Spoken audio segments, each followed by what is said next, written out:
Hello, friends. Well, it's been more than 4 months that we have been trying to wrestle in the mud with this virus. The moment we think we've come to some kind of grips with this problem, it tends to slip out of our hands. Well, it can be argued till the end of the string that our 69, 70 days of lockdown, followed by thereafter various and variety of approaches of partial lockdown, has it been a partial failure or has it been a complete failure? It's been open to interpretation. Or you can look at it the other way, that has it been a partial success? I don't think there are even the ultimate optimist in the world will have the temerity to call it a great success. There can always be projected hypothetical numbers that we did not get into the lockdown, we would have had a staggering number of deaths, etc., etc.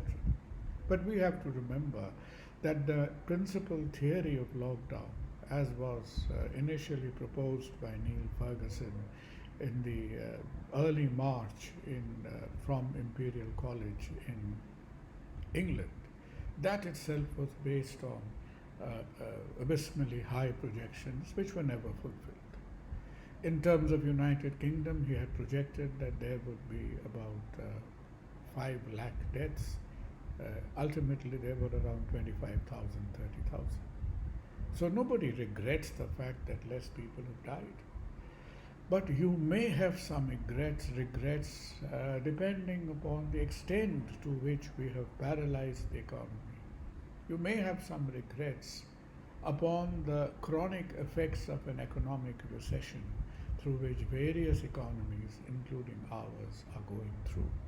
Well, I'm not an economist, but being kind of medically aware, I think we feel that we have come to a point when these various sero surveys which have been done in Dharavi, Delhi, parts of Kolkata, parts of Mumbai, are giving us the indication that our probable population infectivity rates are between the range of 30 and 40%.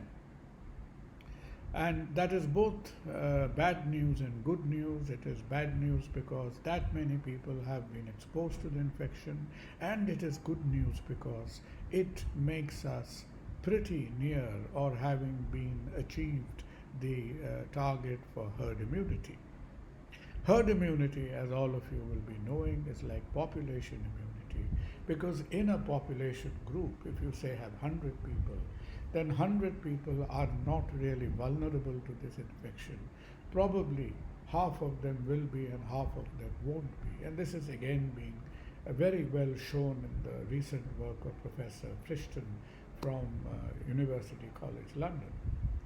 And once you have the infectivity rate, the exposure rate that for this virus has that infectivity index, an R number of around 1.1, 1.3, which means one infected person can infect 1.3 infected person, unlike that of, say, measles, which has a very high infectivity index.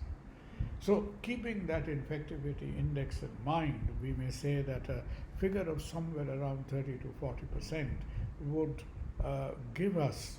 would rather bring us to the threshold level of herd immunity.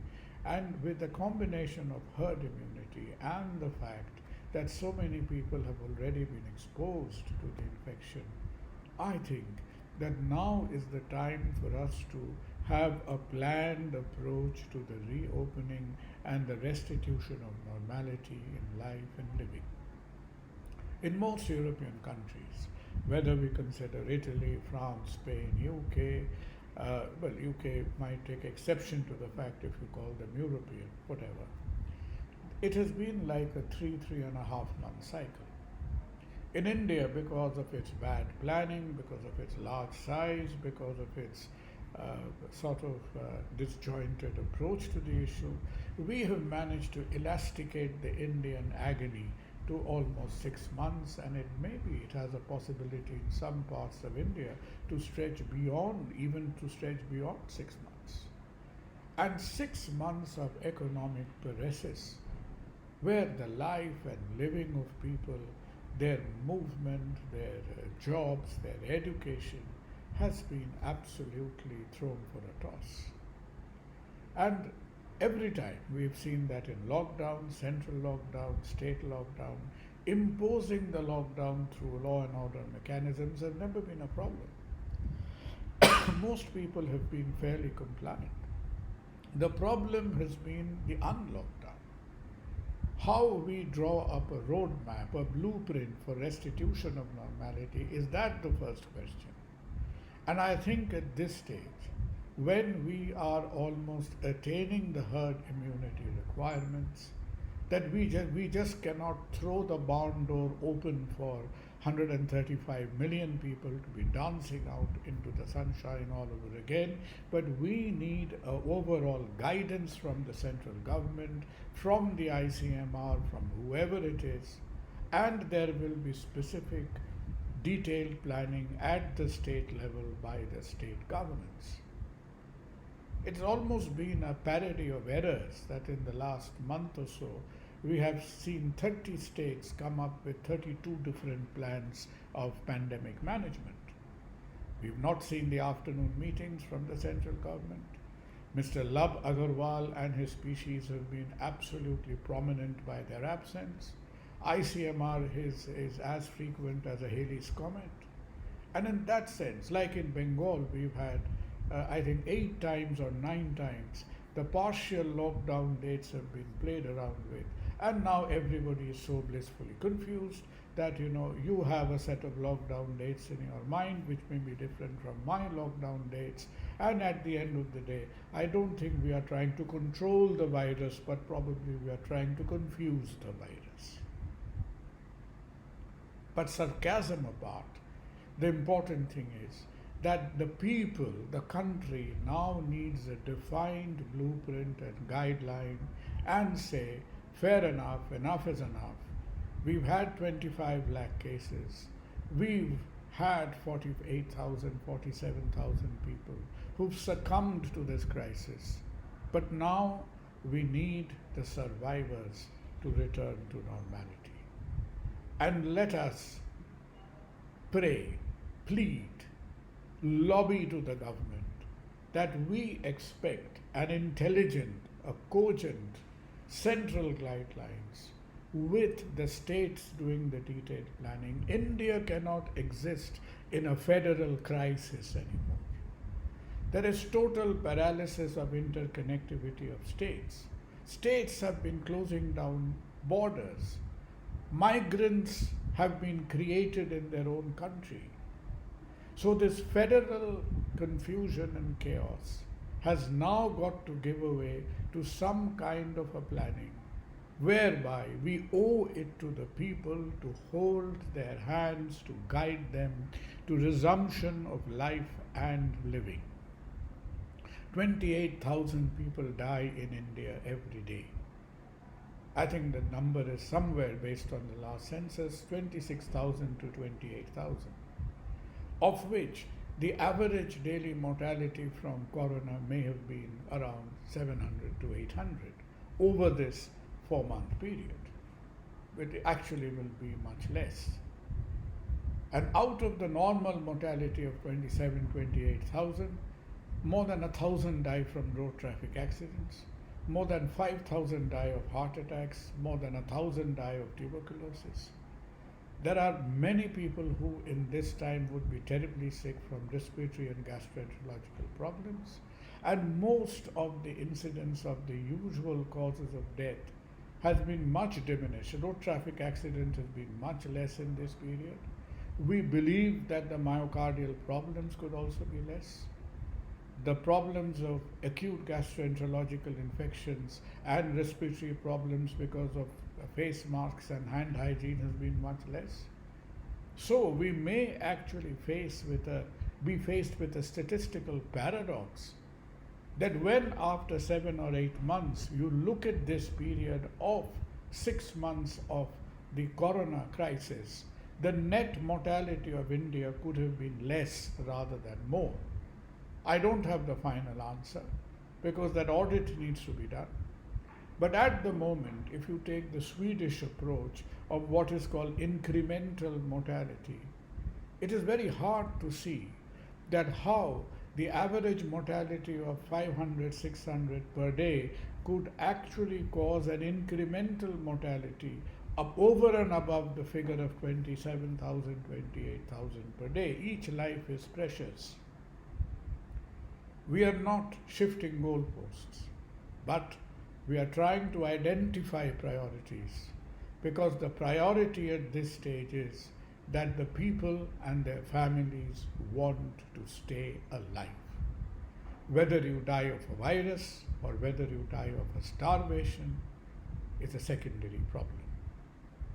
And everything, like politics, at the end of the day is a commercial question. And we owe it to the people to draw up a timeline, to draw up the central planning has been completely absent, apart from some cryptic conversations between the Prime Minister and a few select chief ministers. The people are completely in the dark. From Man Ki Baat we have come to Man Ki silence. Nothing is heard in the public domain. The corona has become a kind of a swear word which is not uttered by the government anymore. So let's, for God's sake, give the people a formula, a plan for returning to normal. A word or two about the furore that has been caused by the Russian vaccine. Well, Russians are in the habit of springing a surprise. They did it in 1957 with the first Sputnik orbiting the Earth. And as Eisenhower, the American president, came up and with NASA and everything, and they were saying, look, now we have to give the Russians back what they did. Again, they surprised the Americans with the first man in space with Yuri Gagarin in Vostok 1. I think it was April 1961. So Russians have got a habit of doing it, and Russians are not obedient to the Western standards of literature and the Western grammar of expression of science. They do it their own way. So the whole world has been in a fast-track mode. The virus was only decoded, I think, the first week of January, and by July we are talking about a vaccine. The fastest RNA vaccine has been developed prior to this has been something like 4.5 years.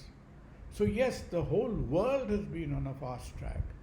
The Russians perhaps have been a bit faster than the others. They have cut corners. They have registered their vaccine before the stage 3 trials. But this is not communist Russia anymore.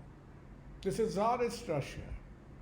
Putin visualizes himself to be the current edition of Tsar Nicholas. They are back to their Eurasian culture and hegemony. So have no pretensions that with America losing the world dominance, UK being an economy in recession, Europe showing fragmentation, the natural intellectual leadership that the Western Bloc commanded over the Eastern Bloc, so as to say, is very much a thing of the past.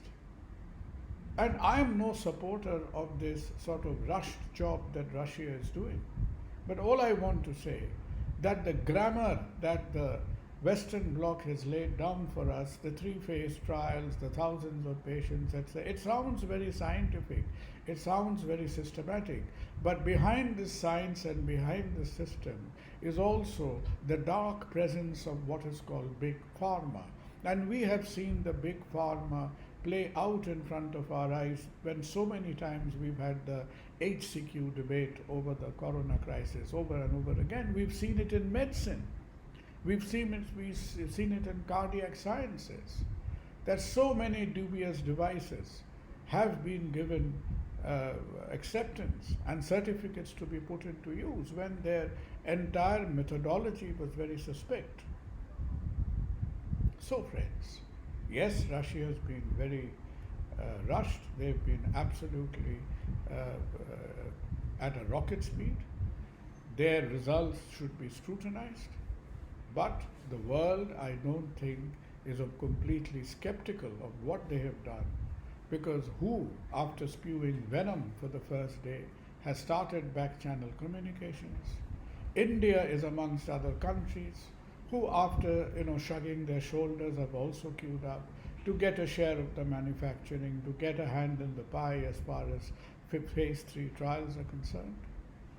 But apart from the Russian curiosity, the important thing that will influence the common and ordinary people like you and me is that once again we need the planning by the public health power centers in India, that when in the next 2-3 months time we are probably or very likely going to see multiple vaccines being available, how will they recommend the usage of vaccine, on what parameters, will they be through the retail shops or the national immunization program?